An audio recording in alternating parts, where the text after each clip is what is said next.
मित्रांनो, लॉकडाऊन लागणार नाही हे तर नक्की आहे, पण फडणवीस साहेब काय म्हणताय एकदा ऐका. लॉकडाऊन लागणार नाही हे केंद्र सरकारने जाहीर केलेलं आहे. जे लोक अशा अफवा पसरवत आहेत त्या सगळ्या लोकांवर फौजदारी कारवाई केली जाईल. मी स्पष्टपणे सांगतो, अशा पद्धतीच्या साहेब साहेब साहेब साहेब ते गुरु घंटाल विश्वगुरूवरती पहिला गुन्हा दाखल करा ना. त्यांनीच संसदेमध्ये उभं राहून म्हटलं होतं कोरोना सारख्या परिस्थितीला आपल्याला सगळ्यांना तयार राहावं लागेल. मग ती अफवा कोणी पसरवली? ती अफवा पसरवल्यानंतरच लोकांनी कॅन्ड डर्म भरण्या टिपाडं घेऊन पेट्रोल पंपावरती गर्दी केली. सगळ्यात पहिली अफवा त्यांनी पसरवली. त्यामुळे प्लीज प्लीज प्लीज प्लीज त्यांच्यावरती सगळ्यात पहिला फौजदारी गुन्हा दाखल झाला पाहिजे.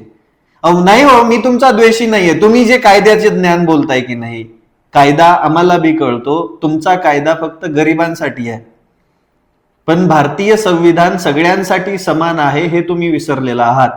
सगळ्यात पहिली अफवा तुमच्याच विश्वगुरूंनी पसरवलेली आहे. त्यामुळे सगळ्यात पहिला गुन्हा, फौजदारी गुन्हा त्यांच्यावरती दाखल करा आणि त्याच्यानंतर मग भारतातील, महाराष्ट्रातील सामान्य जनतेला असल्या फौजदारी गुन्ह्याच्या धमक्या द्या.